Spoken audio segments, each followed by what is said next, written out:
Hello everybody, I'm Verdict and thank you so much for stopping by. With this video I will try to help anybody trying to catch up after leaving in the Mountain of the Eternal Winter expansion or prior to the latest news in Black Desert and of course the upcoming expansion Land of the Morning Light, focusing onto the PvE aspect of things and the most important changes only. We will have a quick chat about PvP at the end and some life skilling, but since that's not my primary aspect which I focus on in this game, I'd highly recommend you to look elsewhere. And of course we will not cover any events as they are short-term period content. If you've been gone since before the Mountain of Eternal Winter, you'd need to know just a few things for that period. Since the expansion did not have a lot of content tied up to it, it was taken slightly onto the critical side.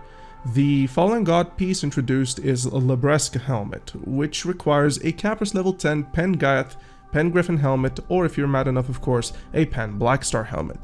The Jade Forest spot is where you'll be spending your time grinding for that piece, needing the Flame of Frost in particular. The next thing is of course, the artifact system. It is quite definitive for the overwhelming majority of the classes. For my class, the Mystic, we do prefer playing with Vicious Shadows. For others, like Berserker for an example, Death Blow seems like the go-to for quite a while. Keep in mind that the top tier stones for these can cost more than 6 billion total, so it's quite important to research before you invest. Try hitting up your class Discord for answers. All of these servers are available on the Discord of Black Desert Online, which has a direct link down below. Speaking of classes, use these same Discords to learn more about what changes have been introduced to yours, as well as we know Pearl Abyss, they do changes every other week. We've been through an entire reboot event already for the Awakening specs, so do look forward to that. On the topic of gearing, however, a brand new Deborica belt has been introduced into the game, and as expected, it's a nightmare to get, as Crypt of Resting Thoughts is where you'll be headed to grind, and trust me when I tell you, stay away from it if you're an evasion-based class. It's been reworked to counter us. I would highly recommend to pick a high accuracy modifier class and spec like an Awakening Witch for an example, or maybe even, if you're brave enough, a Succession Sage, as accuracy there is more important than your AP.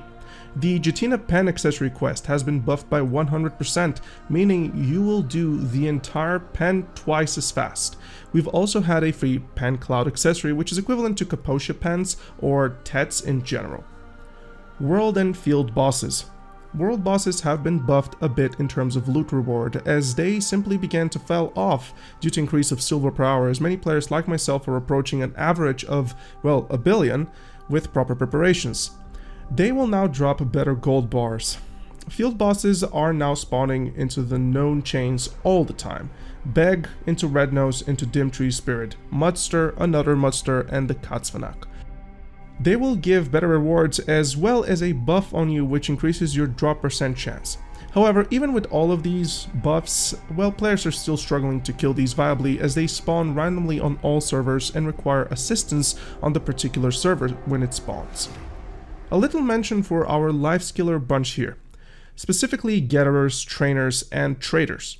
All of these have had some changes being done to them. Gatherers can now use Agvis Fever while gathering. Trainer's Mastery is now quite effective the more you get of it, essentially starting to scale almost exponentially, and there is a new Imperial Delivery Horse. And traders have been entirely overhauled with new items, buffs, wagons, and more. I will add a link to Anders's video so he can do a better job covering that than myself. And of course, let's talk about the elephants in the room, Woosa and Maegu.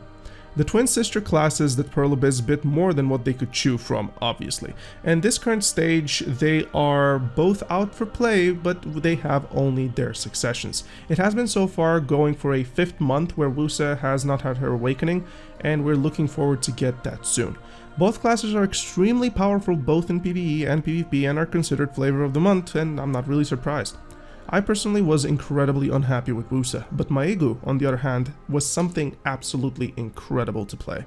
We're still waiting on her awakening as well, but I have covered the teasers for it onto this channel, so please do feel free to check that out. The Crystal Preset is probably the highlight of Black Desert for the past 2 years. It's been a feature that we have wanted to have for such a long time, and not just that, it actually came out with somewhat of a double-edged sword. Now, you can stack multiple crystals, which previously we could not. It allowed the players to go full glass cannon by equipping nothing but damage crystals, forsaking the defensives, or you could do it vice versa. It has changed quite a lot, and it has caused an issue for the mid-game player, as you'll be significantly squishier should you want to push for that playstyle, so do be warned. Calphie and Elvia are the current top grind spots, with Hex Sanctuary being the number one in income for the entire game by quite a margin. It requires quite a bit of gear, however, to make it work optimally, so it's more of a late game change, 700 plus gear score type of thing. And last, let's talk about PvP with a grain of salt, however, as it changes quite rapidly. At this moment, the highest performing class in RBF, just for an example, is Awakening Dracania, as she is absolutely busted beyond anything. I personally have a favorite streamer for this. His name is Flowers Twitch TV over at Twitch, showcasing that. Feel free to stop by him and ask anything in specific. I'm sure he will be answering, as he's a very cool guy. There are plenty of underperforming specs, however, in RBF, like Awakening Mystic, and some that don't even belong in PvP in general, like Succession Sorceress. Quick mention that there have been changes to the Node War system, and of course the grand PvP feature, Arena of Solaire. Arena of Solaire is a 3v3 arena where you can pair with other 2 random players to show off your skill and knowledge against other 3 players at random. It has been equalized with its gear for everyone to avoid that already desperate gap between a new player and an old school one. The meta is absolutely wild there, and it's quite fun. Feel free to click your button inside the game's menu to know more about that. And with this, I'm pretty sure we've covered all the important new additions and features into the game.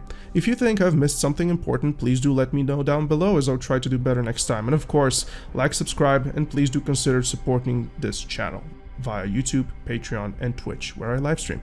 Love you, and see you soon.